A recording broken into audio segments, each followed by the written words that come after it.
Minha irmã olhou nos meus olhos e disse: "Você pode chorar depois. Esse dia é meu." Enquanto ela roubava o local e a data do meu casamento. Não fazia ideia de quem era meu noivo de verdade. A verdade a destruiu completamente. Você não se importa em remarcar, né? É só um casamentinho. O meu vai ser um evento de verdade. Essa foi a frase exata que minha irmã mais nova, Thalia, me disse 3 semanas antes do meu casamento, depois de ter roubado o local, a data e o último pingo de respeito que eu ainda tinha pela minha família. Meu nome é Nora Sancler, tenho 35 anos. Sou professora de artes visuais em uma pequena faculdade de artes liberais em Portland. Não sou chamativa, não sigo tendências. E com certeza não tenho milhares de seguidores esperando por cada selfie filtrada que eu posto. Esse é o mundo da Thalia. Ela tem 28 anos. É influenciadora de beleza e lifestyle. Seja lá o que isso realmente signifique hoje em dia. Meus pais a adoram. Sempre adoraram. Eu sou a quieta. Aquela que escolheu estabilidade em vez de ambição. Palavras deles, não minhas. Fiquei noiva no outono passado do Julian, um designer de arquitetura que conheci numa palestra. Ele era gentil, falava baixo, e via valor nas pequenas coisas que os outros ignoravam, como eu. A gente se apaixonou por café preto, cadernos de desenho e longas caminhadas chuvosas ao longo do rio Vamute. Quando decidimos nos casar, eu não queria nada extravagante. Escolhi uma galeria de arte local que realiza cerimônias íntimas. Foi lá que o Julian me disse pela primeira vez que me amava. A galeria era pequena, mas cheia de significado. Reservamos com mais de um ano de antecedência, 20 de maio, às 15 horas. Tudo estava planejado. Os convites enviados, o florista, o buffet, até meu vestido, feito sob medida por uma ex-aluna minha. Seria o nosso dia. E então Thalia ligou. Disse que tinha uma grande novidade e insistiu para fazermos um jantar em família na casa dos nossos pais. Eu devia ter desconfiado no momento em que entrei e vi o champanhe já estourado. Thalia estava radiante, praticamente pulando na cadeira. Meus pais a olhavam como se ela tivesse acabado de resolver a paz mundial. "Vou me casar." Ela anunciou, com o Aiden, o namorado dela de 6 meses, um publicitário todo certinho, com dentes perfeitos e um Porsche que ele estaciona como se fosse uma extensão da personalidade dele. "Isso é rápido", consegui dizer, tentando esconder a confusão. "Ah, e adivinha? Vamos casar dia 20 de maio, não é loucura?" Congelei. "O que você quer dizer com dia 20? Perguntei devagar. "Esse é o dia do meu casamento." Thalia riu como se eu tivesse contado uma piada. "Eu sei, mas você não registrou a data, Nora. Além disso, você pode remarcar agora. Seu casamento é pequeno, o nosso vai ser enorme. Reservamos o Hotel Armitage." O tio do Aiden mexeu os pauzinhos para conseguir o salão de baile. Era a única data disponível. Meu coração afundou. O Armitage era um dos lugares mais exclusivos da cidade. Mas, acima de tudo, por que a minha data? Olhei para os meus pais, esperando que dissessem algo em minha defesa, mas meu pai só deu de ombros. "Talvez seja melhor você se adaptar. O casamento da sua irmã vai ter mais convidados, mais visibilidade. É melhor para a família." Visibilidade. Minha mãe também concordou. "Nora, não seja difícil. A sua cerimônia é mais íntima. Você pode passar pro fim de semana seguinte. Todo mundo vai entender." Mas eu não entendi. Fiquei ali sentada, piscando, enquanto minha família basicamente apagava meu casamento em tempo real. Me levantei. "Eu não vou remarcar. Planejamos isso por mais de um ano." O sorriso da Thalia sumiu. "Não seja egoísta." Tive vontade de gritar. Em vez disso, só peguei minha bolsa e saí pela porta, minha mãe me chamando atrás, pedindo para eu pensar no que é melhor para a família. Naquela noite, contei tudo pro Julian. Ele não disse muita coisa, só me ouviu, segurou minha mão e disse: "A gente vai dar um jeito." E eu acreditei nele, eu queria acreditar nele, mas, na manhã seguinte, recebi um telefonema da coordenadora da galeria. "Nora, sinto muito, mas acabamos de ser informados sobre uma mudança de última hora. A galeria não está mais disponível no dia 20 de maio. Minha respiração ficou suspensa. "O quê? Por quê?" Houve uma pausa. "Está reservado no nome de Thalia Sancler." Minha irmã literalmente havia roubado o meu local. Eu deixei o telefone cair. Minhas mãos estavam tremendo. Eu senti como se o mundo tivesse virado de lado e eu fosse a única caindo. Foi o momento em que percebi que isso não era apenas uma coincidência. Thalia não estava apenas pegando a minha data, ela estava tentando me apagar. Mas ela não tinha ideia de quem Julian realmente era, nem o que faríamos a seguir. Fiquei parada no meio da nossa pequena cozinha, segurando a borda do balcão como se fosse a única coisa que me mantinha em pé. As palavras da coordenadora da galeria ainda ecoavam nos meus ouvidos. Está reservado no nome de Thalia Sinclair.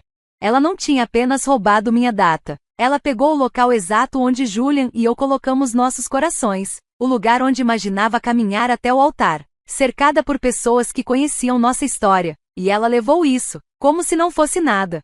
Julian entrou com 2 cafés, mas parou assim que viu meu rosto. Eu não precisei dizer uma palavra.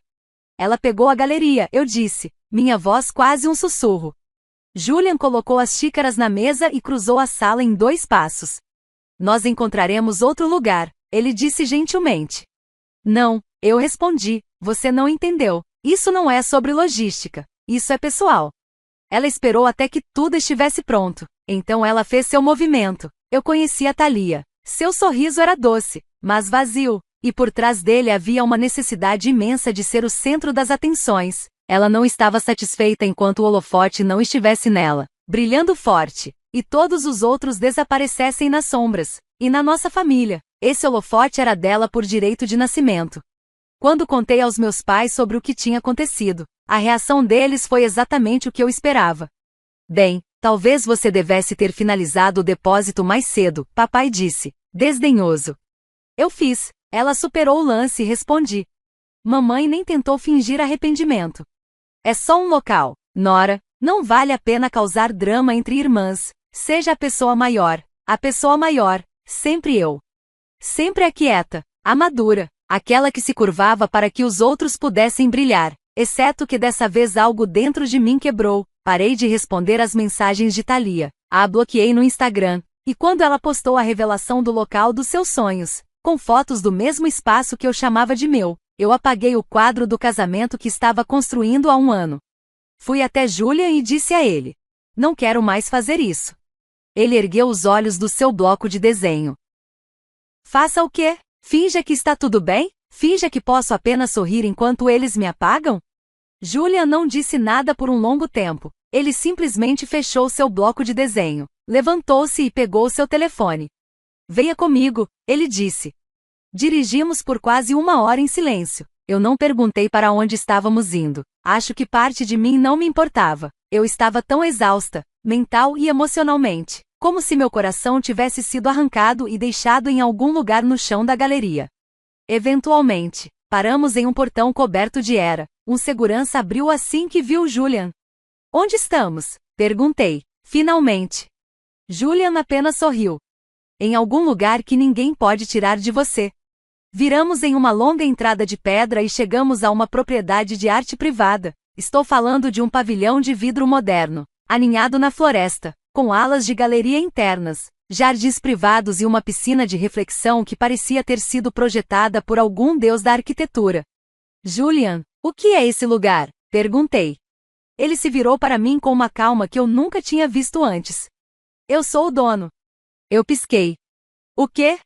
Eu não fui completamente honesto com você, Nora, ele disse. Eu projetei para mim mesmo. Tenho um estúdio de investimentos. Sempre mantive um perfil discreto, porque já vi como as pessoas mudam quando o dinheiro entra na sala. Fiquei olhando para ele sem conseguir dizer uma palavra, e então ele continuou. Essa é minha galeria pessoal. Se você quiser, ela é sua, para o casamento, ou para o que você quiser. Fiquei ali sentada, em silêncio, atordoada. Ele não estava tentando me impressionar. Ele estava me dando algo mais valioso do que um local de casamento. Ele estava me dando escolha, dignidade. Meus olhos se encheram de lágrimas, mas eu forcei um sorriso. A Thalia vai surtar. Julian sorriu. Ela não tem ideia do que vem por aí. Justo quando eu achei que a montanha-russa emocional tinha chegado ao topo, ela mergulhou de novo. Naquela noite, recebi uma notificação no celular. Aiden, o noivo da Thalia. Ele tinha acabado de me seguir no Instagram, o que já era estranho, considerando que a gente nunca tinha trocado mais que 2 ois. Logo depois, chegou uma mensagem direta. Você merece algo melhor do que o que fizeram com você. Podemos conversar? Fiquei olhando para a tela por 1 minuto inteiro. Você merece algo melhor do que o que fizeram com você. Podemos conversar? De Aiden, o noivo da minha irmã. No começo, achei que tinha sido um engano. Talvez fosse para outra pessoa. Ou talvez ele só estivesse tentando criar confusão. Mas a mensagem estava lá, clara, deliberada. Julia entrou bem na hora em que eu bloqueei a tela do celular. Está tudo bem? Ele perguntou, me entregando uma taça de vinho. Forcei um aceno com a cabeça. Sim, só tentando processar tudo. Não contei sobre a mensagem. Ainda não. Em vez disso, respondi ao Aiden com uma única palavra. Por quê? Ele respondeu quase na hora. Porque eu não sou cego. Eu vejo o que está acontecendo. E estou começando a me perguntar se serei o próximo a ser usado. Aquilo me atingiu como um soco no peito. Não porque eu me importasse com o Aiden, eu não me importava. Mas porque eu conhecia esse sentimento. Aquele momento preciso em que você percebe que alguém que você ama pode estar te manipulando e não te apoiando. Ele perguntou se a gente podia se encontrar. Nada estranho, só um café, em um lugar público, contra o meu bom senso. Eu concordei. Nos encontramos na tarde seguinte, em um café perto do centro. Fui de óculos escuros e moletom, rezando para que ninguém me reconhecesse. Ele apareceu de blazer cinza escuro, parecendo mais alguém indo para uma entrevista do que um noivo prestes a casar. Sentou-se à minha frente e foi direto ao ponto. Eu não sabia que ela roubou seu local, ele disse. Ela me contou que estava disponível, que você tinha adiado por motivos de orçamento. Eu quase ri. Ela mentiu, obviamente. Ele suspirou, passou as mãos no rosto. É isso que estou começando a perceber. Todo esse casamento parece mais uma campanha de marketing para ela. Tudo é sobre a imagem. Ela vive me pressionando para conseguir patrocínio pro casamento. Até contratou um cinegrafista que já trabalhou com reality show. Senti meu estômago revirar. Semana passada ela me perguntou se a gente podia fingir que se conheceu em uma praia em Bali, para parecer mais exótico. Eu engasguei. O quê? Sim, disse que nossa história real não era instavorte o suficiente. Ficamos em silêncio por um tempo. O som de xícaras batendo e uma música ambiente pareciam abafados pelo peso que apertava meu peito. Então Aiden se inclinou para a frente. Descobri outra coisa também, ele sussurrou. Ela tem um celular descartável. Eu pisquei, sem entender. Como assim? Ela esconde na gaveta de maquiagem. Vi ela mandando mensagem para alguém, tarde da noite, rindo e depois apagando tudo. Quando perguntei, ficou na defensiva. Disse que eu estava sendo paranoico. Eu o encarei. Um arrepio percorreu minha espinha. Você acha que ela está te traindo? Ele deu de ombros. Não sei, mas não confio mais nela. E não consigo me livrar dessa sensação de que sou só mais um acessório na imagem perfeita que ela quer mostrar. Eu não sabia o que dizer. Eu esperava drama, claro, mas aquilo estava se desenrolando mais rápido do que eu conseguia acompanhar. Quando nos despedimos, Aiden olhou bem nos meus olhos. O que quer que você esteja planejando? Eu quero ajudar. Naquela noite, contei tudo para o Julian, as mensagens, o encontro, o celular descartável. Para minha surpresa, ele não ficou bravo, ele parecia pronto. É exatamente por isso que a gente não vai recuar, ele disse. Eles queriam te humilhar, agora vamos mostrar quem você realmente é. Os dias seguintes foram um turbilhão. Julian fez ligações discretas, me pediu confiança, e eu confiei. E então, vieram os convites. Os nossos convites foram enviados primeiro lindamente impressos, com detalhes em folha de ouro e caligrafia personalizada. Mas tinha mais. Um código RSVP privado estava vinculado a um local de propriedade de luxo, o Redwood Pavilion, um lugar do qual eu nunca tinha ouvido falar, até Julia me mostrar. Mas, aparentemente, no círculo dele, era o lugar. As pessoas já estavam comentando, e então aconteceu. Thalia me ligou. Depois de semanas de silêncio. Ela não estava brava. Não. Ela estava presunçosa. E aí, maninha, ela arrulhou. Só queria te avisar que vamos lançar nosso trailer de casamento nas redes sociais esse fim de semana. Achei que você gostaria de saber. Já que bem, o seu vai parecer um pouco decepcionante em comparação. Eu não disse nada. Apenas deixei ela falar. Mas 2 dias depois, antes que ela pudesse lançar o grande vídeo, algo aconteceu. Ela foi superada. Um blog da indústria publicou uma lista de convidados vazada do nosso casamento e nela, Vários nomes da lista A. Viralizou em horas. E então, o pior pesadelo de Thalia bateu à porta dela. Ela me mandou uma mensagem em letras maiúsculas. Por que o Aiden está recusando finalizar nossa lista de convidados? O que você disse para ele? Eu não respondi, porque naquele exato momento, Julian estava no estúdio imprimindo o mapa final de assentos. E havia um lugar reservado para um convidado muito especial. O editor-chefe da revista que Thalia vinha implorando há anos para ser destaque. Comenta 2 se você quiser saber o que acontece quando Thalia descobre quem roubou os holofotes, para sempre. Eu sempre imaginei que o dia do meu casamento seria mágico. Acontece que vingança é ainda melhor. Na manhã do nosso casamento, o ar estava surpreendentemente calmo. O céu de Portland, claro. A luz do sol escorria suavemente pelas árvores ao redor do Redwood Pavilion. O ar era fresco, e havia algo elétrico pairando. Pela primeira vez em semanas, eu me senti plena. Meu celular vibrava sem parar, notificações, mensagens, chamadas perdidas, marcações no Instagram. Thalia finalmente viu o artigo. O herdeiro da arquitetura, Julian Redwood, se casa com artista local em evento secreto na propriedade da família. Um dos convidados confirmou. Não fazia ideia de que Julia era da família Redwood.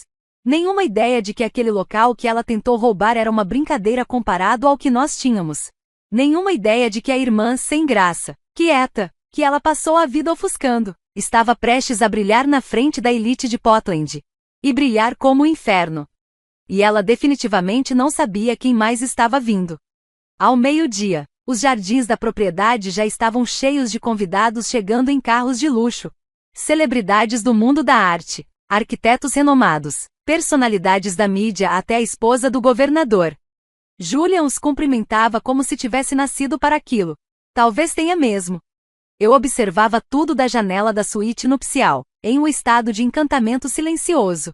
Então, uma batida na porta. Era Aiden. Ele estava impecável, terno bem cortado, expressão tranquila, mas suas mãos tremiam levemente enquanto me entregava uma pequena caixa de veludo. O que é isso? Perguntei. Um pequeno seguro, ele respondeu, olhando discretamente para o corredor para ter certeza de que ninguém escutava. Ela não sabe que eu guardei. Dentro da caixinha, havia um pendrive. Aiden se aproximou e disse baixinho. Mensagens. Gravações de voz, provas em vídeo. Ela tinha planejado sabotar o seu casamento. Ela admitiu que tudo aquilo era uma vingança por você ter roubado a atenção. Tentou até subornar o coordenador da galeria para te tirar do calendário. Minha garganta secou. Ela me disse que a única forma de brilhar era se sua luz estivesse apagada. Aiden continuou, com os olhos escurecendo. Ela não queria só se casar comigo, ela queria te destruir. Agarrei o pendrive com força. Por que você está me dando isso? Perguntei. Porque eu cansei de ser usado, ele respondeu baixinho, e porque uma parte de mim ainda espera que isso faça ela aprender alguma coisa. Julian apareceu alguns minutos depois, calmo, sereno, como sempre. Está na hora. A cerimônia começou exatamente às 14 horas, o mesmo horário que Thalia tinha declarado como sendo dela. Mas hoje era meu. Caminhei pelo corredor ao som de um quarteto de cordas, passando por fileiras de pessoas que eu nunca imaginei que estariam ali por mim. Meu vestido fluía como água. Meu coração batia firme. Quando cheguei até Julian, ele pegou minha mão com a naturalidade de quem já morava nela. Mas o verdadeiro momento de vingança viria depois. Durante a recepção. Julian se levantou para fazer o brinde, taça na mão. Obrigado a todos por estarem conosco neste dia incrível, ele começou, com a voz clara. Hoje não é só sobre amor, é sobre verdade, sobre integridade, e sobre o que acontece quando alguém tenta calar você. A sala mergulhou em silêncio. Minha esposa, minha brilhante, gentil e resiliente esposa, quase teve o próprio casamento roubado, o local, a data, até mesmo a dignidade. Mas, ao invés de se encolher, ela se levantou. Ele olhou para mim. E eu assenti. Julia então gesticulou para a equipe de áudio e vídeo, no canto da sala. Hoje, disse ele, gostaríamos de compartilhar a história completa. A tela atrás de nós se iluminou. E então a voz de Thalia ecoou pelos alto-falantes. Ela vai cancelar. Ela sempre cancela. Ela é fraca. Essa galeria é minha. Eu não me importo com o que for preciso. Suspiros ecoaram pelo salão. Depois, surgiram capturas de tela das mensagens dela com o coordenador. Capturas dela escrevendo para Aiden. Este é o meu ano. Ela pode chorar depois. Alguns convidados ficaram horrorizados. Outros apenas assentiram, reconhecendo um tipo de crueldade que já tinham visto antes camuflada em charme, disfarçada por um rosto bonito. Então veio o clipe final. Um vídeo secreto que Aiden havia gravado. Thalia, rindo com uma amiga. Se ela realmente se importasse com aquele cara, ela sumiria. Ela nem tá casando por amor. Julian, ele é só mais um artista pobre. Meu casamento é real. Corte seco. Silêncio. Depois, aplausos. Estrondosos, longos, incontidos. E foi então que as portas se abriram. Thalia estava lá, parada no fundo do salão. A maquiagem borrada. Ainda com o vestido personalizado. Sozinha. Ela olhou ao redor e viu os olhares. Viu o julgamento. Viu a verdade. Então, nossa mãe deu um passo à frente. A voz dela cortou o salão como uma lâmina. Thalia, chega. Vai embora. Todos se viraram. O rosto de Thalia se contorceu. O quê? Você já envergonhou esta família o suficiente, disse mamãe, firme. Este não é o seu dia. E assim, a criança dourada foi rejeitada pelas mesmas pessoas que a adoravam. Ela saiu correndo, em prantos. 3 dias após o casamento, recebi uma carta. Não foi um e-mail. Não foi uma mensagem de texto. Foi um envelope de verdade, escrito à mão. Sem remetente. Dentro, uma única folha de papel. Isso não acabou. Você roubou tudo de mim. Espere só. Eu deveria ter sentido medo. Mas não senti. Por quê? Àquela altura, Thalia já havia perdido as 2 coisas que mais valorizava: sua imagem e seu controle. Depois que o vídeo do casamento viralizou, especialmente o trecho em que ela zombava de Julian e admitia ter sabotado meus planos, seus patrocínios caíram como dominós. Sua agência de gestão publicou um comunicado cortando todos os laços. E a marca de cuidados com a pele de luxo, com quem ela estava prestes a lançar uma colaboração, desapareceu. O golpe final veio de Aiden. Ele fez um anúncio discreto e respeitoso. O noivado foi cancelado devido a valores irreconciliáveis. Ele ainda doou o valor do depósito do casamento cancelado para um abrigo de mulheres, em meu nome. Enquanto isso, Julian e eu recebíamos mensagens de apoio de todo o país. Artistas, designers, até estudantes que eu não via há anos me agradeceram por ter enfrentado um tipo de crueldade silenciosa que tanta gente deixa passar. Mas quando achei que tudo finalmente havia ficado para trás, Thalia tentou de novo. Ela apareceu na minha universidade. Eu estava no meio de uma palestra quando o coordenador bateu na porta e me puxou pro corredor. Ela está aqui, sussurrou, é urgente. Fui levada até a sala dos professores. Thalia andava de um lado pro outro, como um animal encurralado. Ela não se parecia em nada com a garota das redes sociais. O cabelo estava desgrenhado. O casaco de grife abotoado errado. As unhas, sempre impecáveis, estavam lascadas e roídas até a carne. Nora, você precisa consertar isso, ela disparou. Pisquei, confusa. Com licença? Você arruinou minha vida. Aquele vídeo, você não tinha o direito. Era uma conversa privada. Foi você, Thalia, respondi, com calma, suas palavras, suas ações. Ela se aproximou, os olhos selvagens. Eu tinha tudo, e agora não sou nada. Você está feliz? Não, disse, suavemente. Não estou feliz que você esteja sofrendo. Mas eu finalmente terminei de ser aquela que sempre se afasta. Ela me olhou como se não me reconhecesse. E talvez não reconhecesse mesmo. Eu não era mais a irmã que ela achava que podia controlar. Eu era alguém que, finalmente, tinha escolhido a si mesma. Mas aí, ela cometeu o erro final. Ela se lançou em minha direção, agarrou meu pulso e gritou: eu vou garantir que você perca tudo também. A segurança do campus foi chamada. Havia testemunhas, um professor, 2 alunos, e câmeras de segurança. Mais tarde naquela semana, entrei com uma ordem de restrição. A notícia chegou à imprensa local. Ex-influenciadora acusada de ameaças e colapso público em universidade. Pelo que eu vi, ela voltou a morar com nossos pais. Dessa vez, eles não a defenderam. Dessa vez, mandaram ela procurar ajuda. Ela apagou todas as redes sociais. Suas contas desapareceram. Seu nome, antes tendência, agora atrai apenas silêncio. E eu, Julian e eu acabamos de voltar da nossa lua de mel em Florença. O sol, a arte, os cafés tranquilos. Era tudo que eu sonhava, e mais. Meu departamento me ofereceu uma promoção. Estou lançando um programa para apoiar jovens artistas que foram desencorajados ou intimidados em seus caminhos criativos. À noite, olho para Julia e percebo. Não foi só justiça que eu consegui. Foi liberdade. Liberdade da comparação, da manipulação, de viver na sombra do palco de outra pessoa. Thalia tentou tirar tudo de mim. Mas foi ali, no fim de tudo, que eu percebi. Ela nunca teve poder nenhum, eu é que nunca tinha usado o meu. Mas no fim das contas, foi ela quem me deu tudo o que eu precisava, uma razão para, pela primeira vez, me escolher. E isso, eu nunca mais vou devolver. Comenta número 2 se você acha que a Thalia teve exatamente o que merecia.